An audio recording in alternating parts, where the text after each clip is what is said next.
pera para sa among pang-adlaw-adlaw. Para sa pamilya, dapat aptik yun mga inabuhi. Maong akong tambal, kanang aptik makayo. Rexidol Forte. Aptik panag sa bukat, labad sa ulo, pamaol, o hilanat. Kay aptik tang mga inabuhi para sa pamilya. Huwag makapildi. Rexidol Forte. Aptik panat sa upat. Alagang tunay, alagang Pilipino. Paracetamol caffeine is the generic name of Rexidol Forte. If symptoms persist, consult your doctor. Noon ay love na love kita sa aking dishwashing.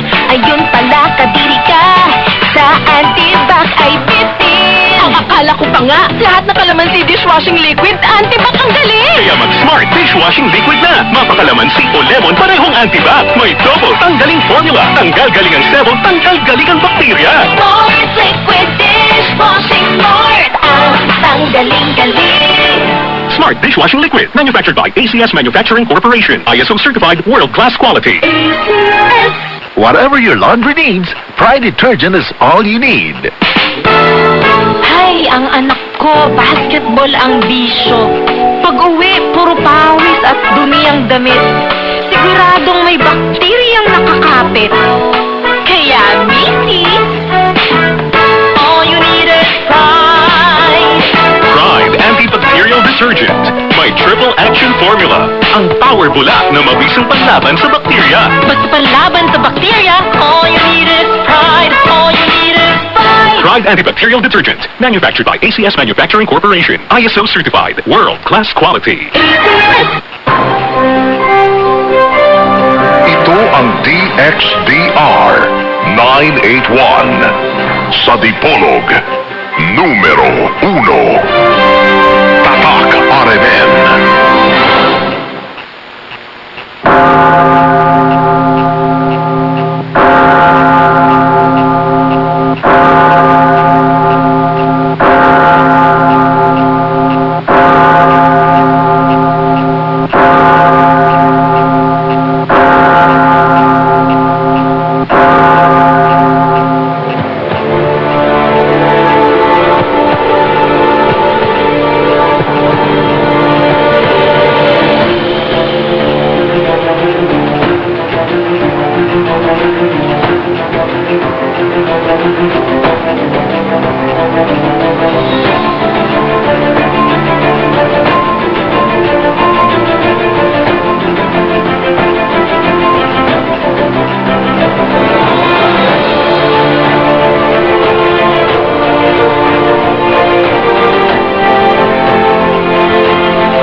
Diyan na usab ang tulumanon nga giuluhan ang kahayag sa pagtuong Katoliko uban gyapon ni ining hubos ninyong alagad sa maong tulumanon Silbert Dondoyano Sr. alias Veritas.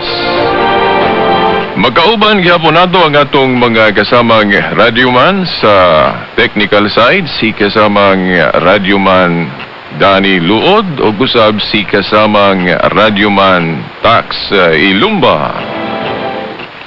Sa gawas mo gyapon ang atong mga kasamang radyoman gyapon, si kasamang radyoman Rinaldo Cuenca o gusab si kasamang radyoman John Ilumbaring. Sige hapon pasiunang patimbaya sige hapon sa atong amahan dinhi sa istasyon ang atong station manager si kasamang radyoman Edgar Dagumo uban sa iyang mga kaubang mga radyoman. Okay, ang atong pizza karon, pizza A10 sa bulan sa Mayo tuig 2020. Mo greets ako og happy birthday sa akong one and only. Okay. sa balay ug naminaw to siya karon. Happy birthday, Mang.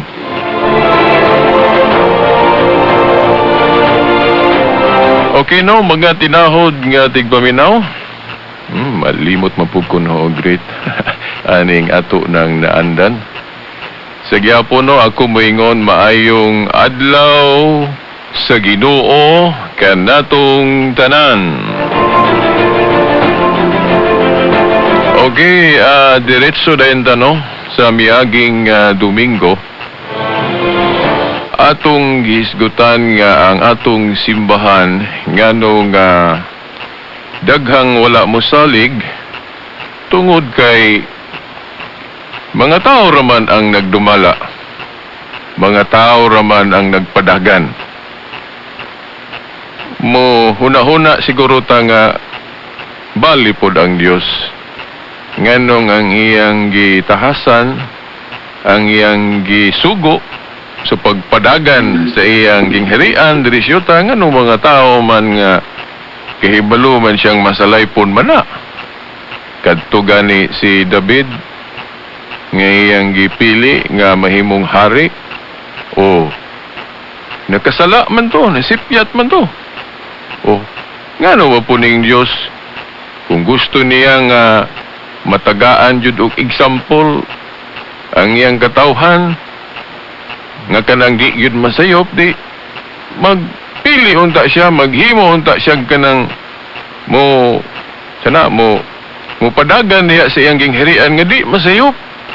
Personal. Nga sama niya ba? Nga di masayop. Now, mga tinahod nga tigpaminaw, ang atong Dios, dili yun nato na siya ma-question. No, kinsa gutang mo question sa atong Dios nga magagagahom sa nga tanan nga infinite walay sukod. Okay, samtang kita nga tao nga adunay sukod, dunay limitasyon, di ba? Sa maayong pangatarungan, maayong pangwinta, panghuna-huna, maayong pangbalansi, kinsa man tang mo challenge niya sa iyang kaalam. Oh, di ba? Mo question niya.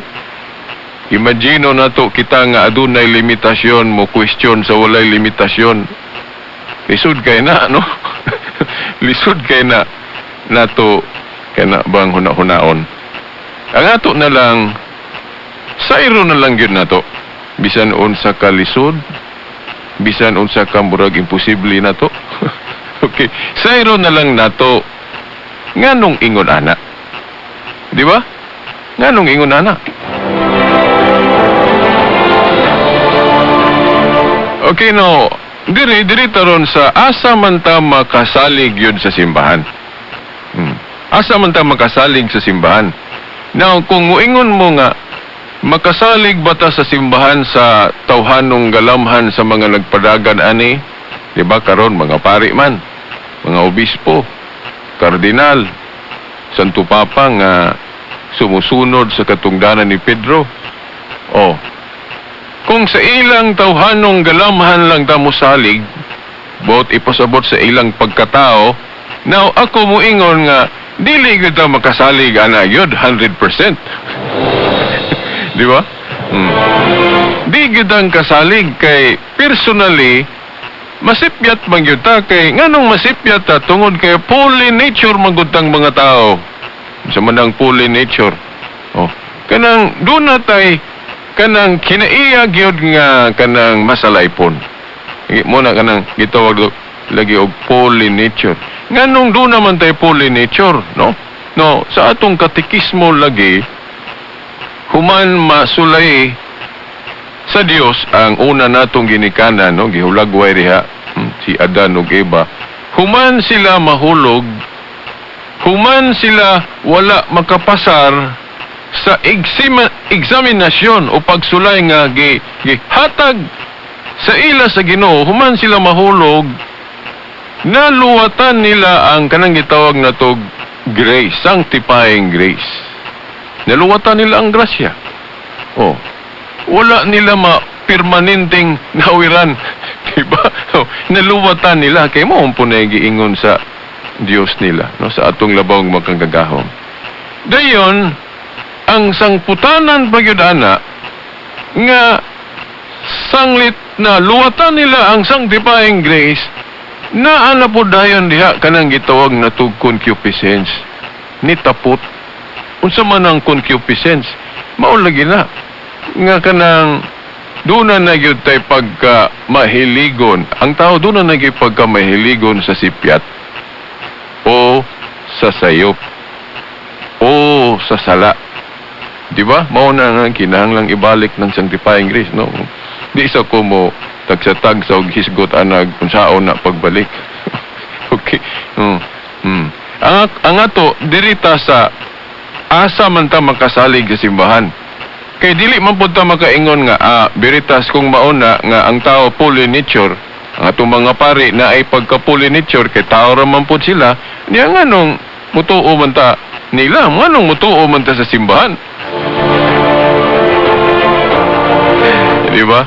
Now, ang analogy nato ni ana mga igsuon nga tungod kay naamanggoy naa nila nga gibuot sa Dios nga kinahanglang mosalig ta. Oh, kana bang revelasyon? Ang Dios mi padayag. Oh, mi reveal ug unsa siya, ug unsa ang iyang sugo. Oh, ug unsay bantayan nato nga sugo. Oh, gi-reveal sa Ginoo ang morality. Unya, wa man po'y laing mga tao ang iyang gipili, kita ra manggihapon, kita ra manggihapong taong masalaypon. So, mao na nga, bisan masalaypon lang ni ang atong mga pari, personally, apan na ay naa nila nga makasaligta. Kana mga pulong nga gipiyal nila, gipadayag sa Dios nga ilang gitudlo. Karon gitawag nato na og kanang mga magisterial teaching. Kanang mga pagtulunan nga gikan yun sa ilang office. Gikan sa ilang katungdanan opisyal, no? Dili gikan sa ilang kaugalingon. Oh, sama aning Biblia mao ni ang analogy. Oh, di ba kita mga Kristohanon nga gatuo sa Biblia, hibalo man ta nga kanang mga taong gasulat ana masalaypon makasala, di ba? Oh. Makasala. Pero nganong mutuo man ta ng Biblia nga ang nagsulat ana mga tao ramang makasasala, masalaypon. Di ba? Tungod kay sa ilang pagsulat anang Biblia na ay inspiration. Pasabot na ay Espiritu Santo nga gagiya nila nga kanang ilang mensahe diha para sa atong kaluwasan dili masayop. Di ba? O dili masayop mo na giingon nga ang Dios pwede makagamit og tao nga masalaypon o makasasala sa pagsulat og Biblia nga ang mensahe dili masayop o infallible, di ba? Mutuo mo na, kitang nagtuo sa Biblia, di lang kay kitang mga Katoliko, bisan na mga Protestante, Iglesia ni Cristo, born again, Seventh-day Adventist, kita tanan puros nagtuo nga bisan mga tao ra nga makasasala o masalaypon ang nagsulat anang Biblia, pero tungod kay na ay Espiritu Santo nga gagamit nila sa pagsulat sa mga pagtulunan nga dili masayop, mahimo na. Ang presa kagunaan ng kanang silhig, bisan hugaw ng silhig. Oh, magkalimpyo man gyapon ng silhig. Kung atong gamiton, di ba? Bisag hugaw na. Ato man nang gigamit sa atong kana bang pagdipinsa anang kumpisal pare. Oh, kanang ingon nila nga ngano mangumpisal mo pare nga bulingon man pud na, makasasala man pud na. Di ba? Ato mo nang tubagon pod og dali-dali, kung dali-dali ang pangutana, labi na kung naata diha nagsakay og pedicab o kanang taxi, nya dali-dali ang pangutana niya, wa na tay kinahanglan, di wa na tay panahon mo tubag og taas, di tubagon lang pug mubo. Kaya maingon ra pud ta nga bitaw magkasasala bitaw ng pare kay tao ra man na bulingon. Oh, O kanang silhig o buling man na. Nya, tungod ba kay kanang silhig bulingiton, hugaw, dili ba na siya makalimpyo kung gamiton sa pagpanilhig? Di mo ingon jud ka nga bisag naa pa na buling, wala malimpyuhin ang imong silhig, pero kung gamiton nimo na sa pagpanilhig, makalimpyo lang gihapon na. Diba? Ingon na pod. Ang atong mga pari, ang atong mga obispo, sa ilang pagkatao, sa ilang human nature, now, tungod sa ilang holy nature, tungod sa atong holy nature, mahimong masayop, mahimong makasala sila. Pero kung gamiton sila, kung gamiton sila sa Diyos, sa pagpanudlo o sa pagsulat sa mga butang nga gibuot sa Diyos nga kasaligan o dili masayop, mao na ang Biblia. Di ba? Na ay Espiritu Santo nga ga-protect. Sa manang ga-protect. Mag-English ta din, di po takip mo balo mo hubad. Okay. Mo proteher. Inulan na to. Mo depensa nga kung maghisgot og opisyal, may gitag opisyal, laing term na itong gamito na magisterially, kanang gikan yun sa office ba? Gikan sa maong katungdanan sa, by the way, asa man na gikan ng pulong na to nga magisterium. Kay ako, no, si Veritas, ang akong gihimong superior nga interpretation aning Biblia, interpretation sa magisterium. Ang dili nako saligan ng akong individual nga pagsabot, no? Mahimong mo interpret ko sa Biblia, pero ako ning i-refer sa superior, kanang gitawag og magisterium. Di ko magbutbot, no? Parehas ni Saint Jerome nga personally na influensya atong mga Hudeo nga dili mo tuo anang kana galing 7 ka libro nato sa daang tugon, kanang Deuterocanonical nga gitawag sa mga Protestante og apokripa. Di ba si Jerome na influence pod atong katong Palestinian canon nga kulag 7 ka libro. Mao nang personally si Saint Jerome nagduda pod anang 7 books nato sa Old Testament. Mao man gani gamito na sa mga Protestante pod nga na kamo mga Katoliko tuo mo anang 7 books sa Old Testament nga kanang Makabeo, Sirach, Tobit. Tuo mo ana. Nga inyo ganing kanang inyong scholar, kanang inyong Saint Jerome nga wa man kay mo tuo ana. Okay. No, nga tong tubag ana. Personally lagi. Personally sa individual nga assessment ni adtong panahon na ni Saint Jerome, niagi siya na. Di man na ikatingala personally kay kita laging tao na lagi tay pagka kanabang pwede ta masipyat. Ako gani personally pwede ko masipyat, nahapit mangay ko biya ni adto aning simbahang Katoliko kay ang ako pong interpretation sa una nga nasayran parehas pod sa ilang interpretation nga kana kunong mga larawan sa Katoliko mga Diyos na-convince man ko ana sa una mao nang mubiya unta ko sa Katoliko, pero sa diyang nakahibalon na ko nga dili man di ay tanang larawan, di man di ay tanang ribulto Diyos dayon dili man di ay tanang pagluhod isipon na nga pagpaka-Diyos, naaman di ay pagluhod nga veneration lang o pagtahod lang. Pagkahibalon na ko ana nangin ko nga maginahinay di tanig hukom sa Katoliko. Kay na may giingon sa Biblia diha nga usahay kunahon na sa taong sakto siya pero dili di ay. Pero kung muadto ta sa simbahan gyud nga o iglesia nga gitukod jud ni Kristo, ako moingon jud ko ninyo mga tinahod nga tigpaminaw sa iyang kanang gitawag na tog magisterial teaching, dili gid siya masayop. Nga nagsintro sa faith and morals.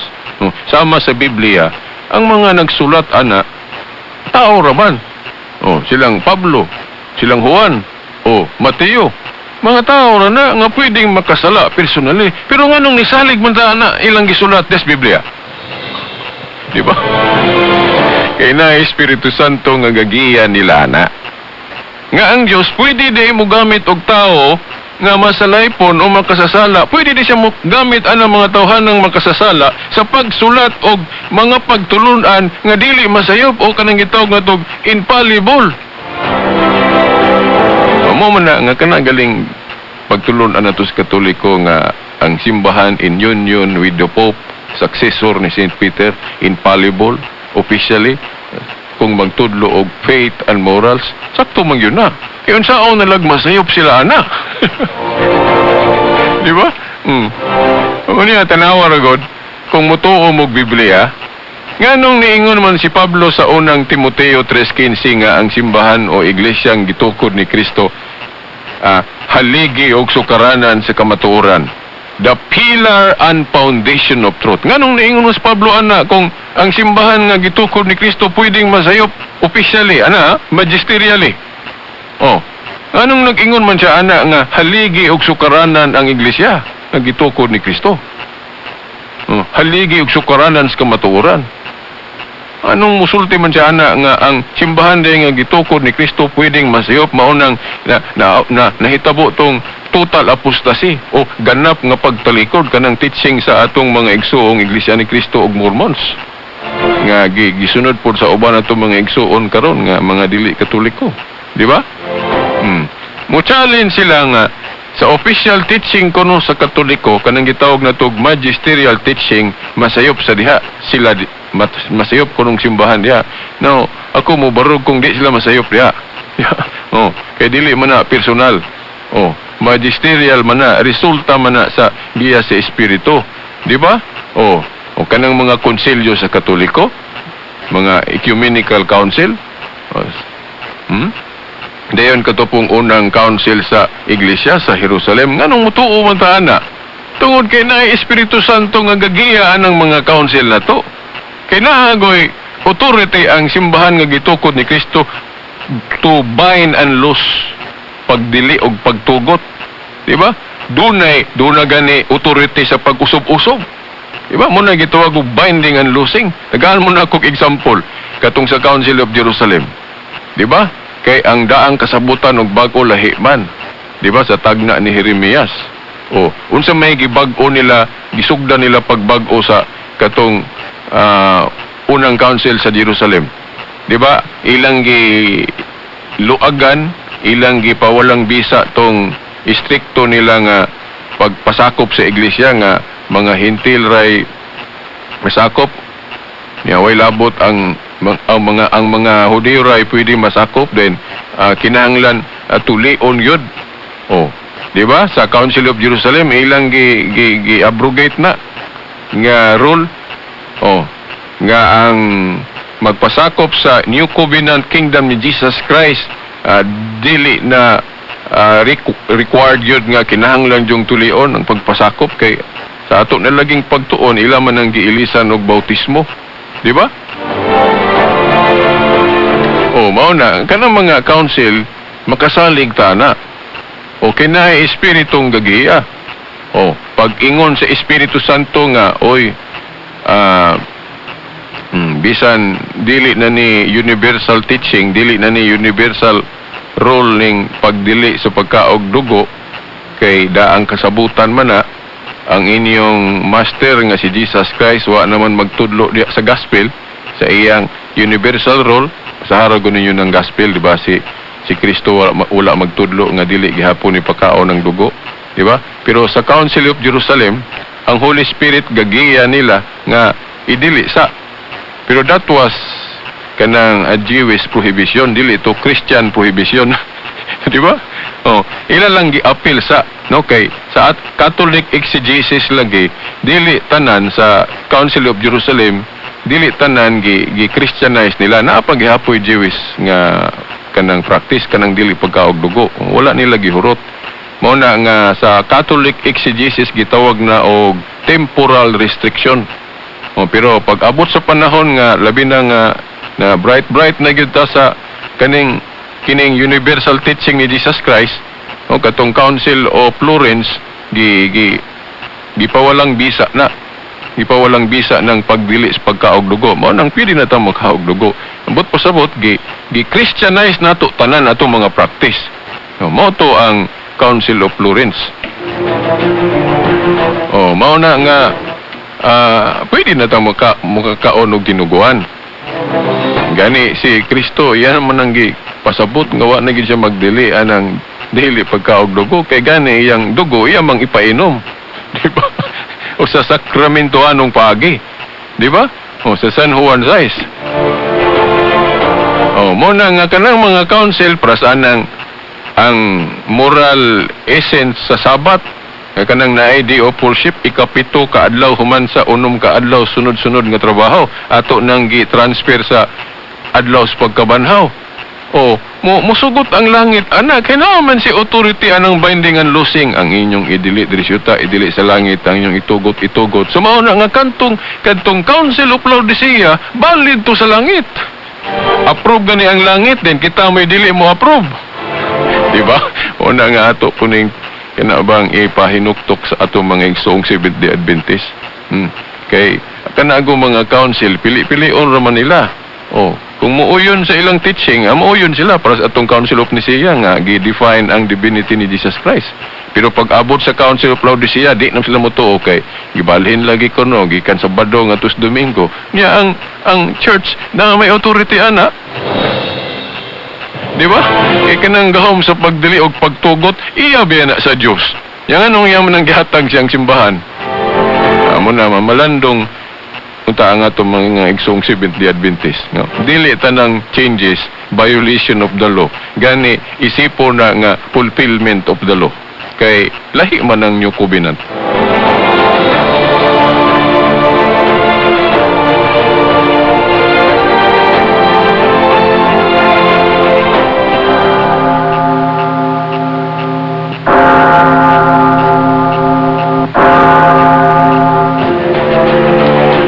Naman tayo kung panahon ato ning ipadayon sunod Domingo pohon, no? O unsang bahina nga ang simbahan dili masayop, mao nang kinahanglan mo salig ta. Ipadayon nato ni, no? Sa basin makaapil puta sa sangka karong hapon o sa tulumanon pod sa CFD karong alas 8 gabi. Ayon ninyo si Piata. Ay pod no, padayon gyapon mo sa pagpaminaw kay misa na nato uban sa atong obispo diri sa maong istasyon. Okay, hangtod sa sunod Domingo pohon, samang oras og istasyon. Sa ngalan sa Amahan, sa Anak, sa Espiritu Santo. Amen.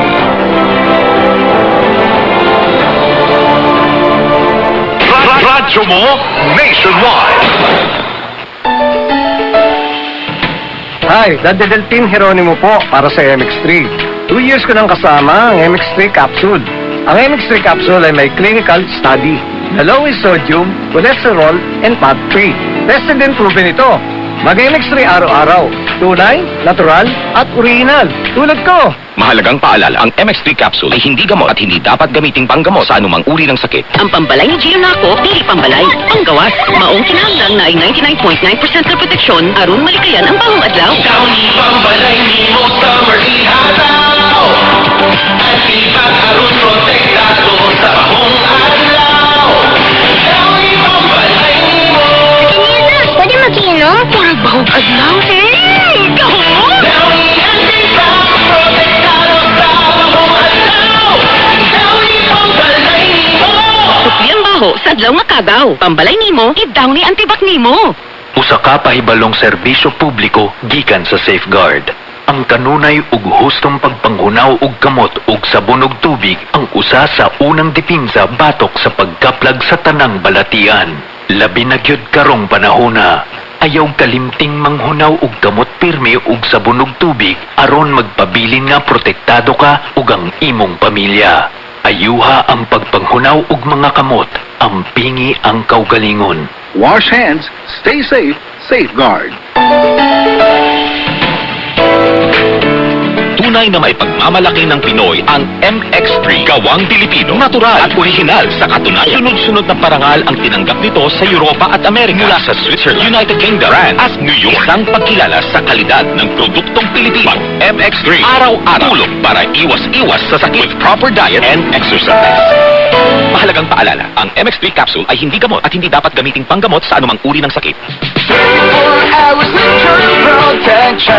Shield that soap, shield that soap. 24 hours of germ protection.